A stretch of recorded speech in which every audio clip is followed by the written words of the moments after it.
السلام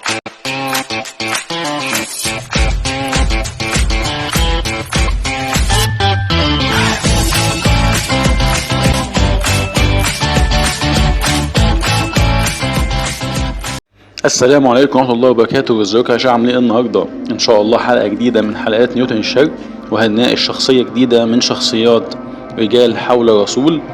والحلقة التانية معانا النهارده بعنوان بلال ابن رباح، هو مؤذن الرسول ومزعج الأصنام، وده اللي هنستعرضه في الحلقة النهارده.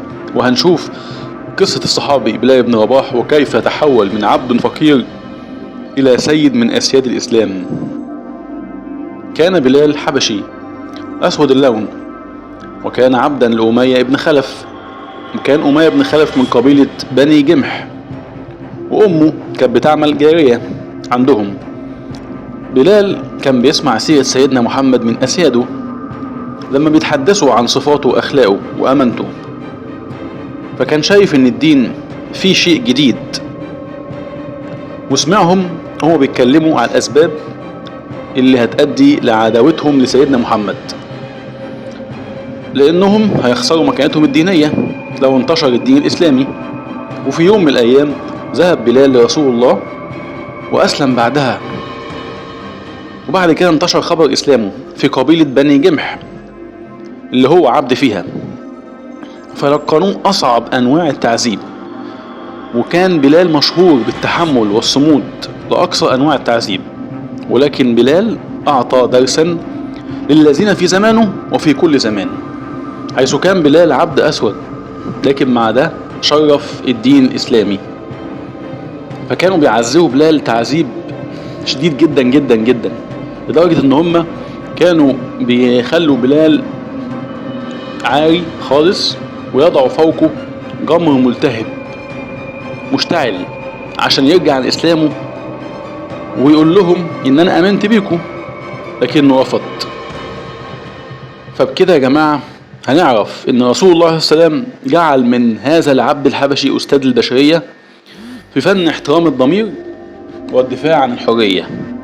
وكان بيعذبوه كمان بوضع حجر فوق صدره، هو كان بيقول بيردد احد احد، وعذبوه بأبشع الطرق عشان يقول رب اللات والعزى، وهو يرد عليهم ويقول لهم احد احد، لحد ما وضعوا في رأسه حبل وقعدوا يشدوه ويتوهوا بيه في جبال مكة وشوارعها، لحد ما راح ليهم أبو بكر الصديق وقال لهم أتعذبون رجلا يقول ربي الله، وعرض عليهم أموال عشان يحرروا بلال. فأمية بن خلف وافق، وبعد كده أبو بكر الصديق حرره وأصبح رجل حر، أصبح بلال رجل حر. وأخبر أبو بكر الصديق رسول الله صلى الله عليه وسلم بأنه حرر بلال، وكان عيد عظيم جدا. وبعد هجرة الرسول صلى الله عليه وسلم إلى المدينة واستقر بيها، شرع الرسول للصلاة أذان، فكان المؤذن هو بلال اللي وقع اختيار رسول الله عليه لصوته العذب النقي الجميل، فكان هو أول مؤذن في الإسلام. وشارك بلال كمان في أول غزوة لرسول الله عليه السلام، غزوة بدر ضد قريش، وكان شعارها أحد أحد.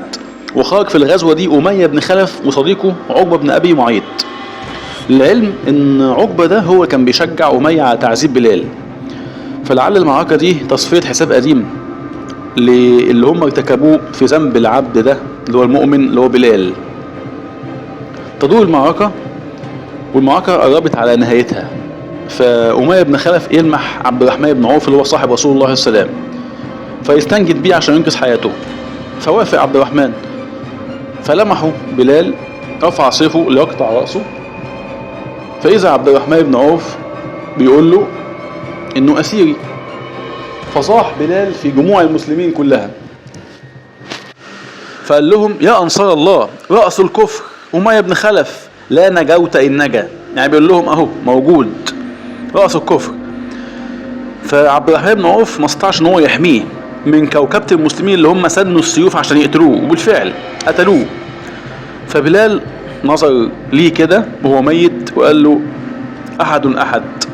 والأيام تمضي ويفتح سيدنا محمد مكة ويدخل الكعبة، وأمر سيدنا محمد بلال إن هو يعلو المسجد ويؤذن، وبالفعل يؤذن بلال. طبعا قريش ما كانتش مصدقة اللي بيحصل، وكانوا بيقولوا بنفسهم ده سيدنا محمد اللي كنا بنعاديه وبنحاربه، وكان بيقول لنا اذهبوا فأنتم الطرقاء. وكان هناك في فناء الكعبة 3 من المشركين كانوا قاعدين بيتحدثوا عن بلال وعن سيدنا محمد، وكانوا شايفين بلال وهو بيدوس بأقدامه على أصنامهم.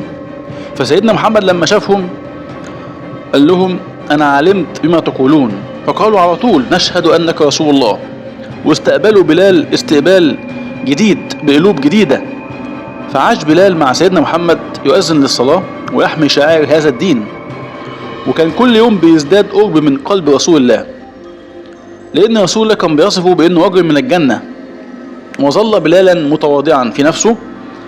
ولما انتقل سيدنا محمد إلى الرفيق الأعلى تولى أمر المسلمين أبو بكر الصديق، فذهب بلال إليه وقال له سمعت رسول الله بيقول إن أفضل عمل لمؤمن هو الجهاد في سبيل الله. فقال له أبو بكر فبما تشاء يا بلال؟ فقال أرابط في سبيل الله حتى أموت. فقال له أبو بكر ومن يؤذن لنا؟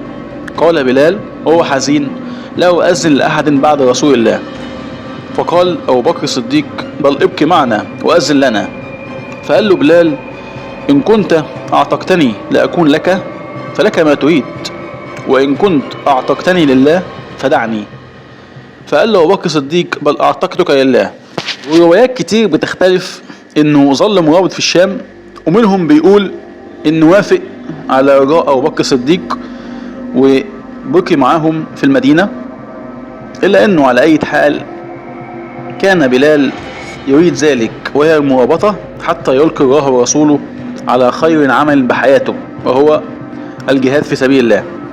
وكان آخر أذان ليه لما زار أمير المؤمنين عمر وتوسل للمسلمين إن هو يؤذن صلاة واحدة فقط. بالفعل صعد بلال المسجد وأذن، فبكى الصحابة جميعا كما لا يبكوا من قبل، وكان عمر أشدهم بكاء.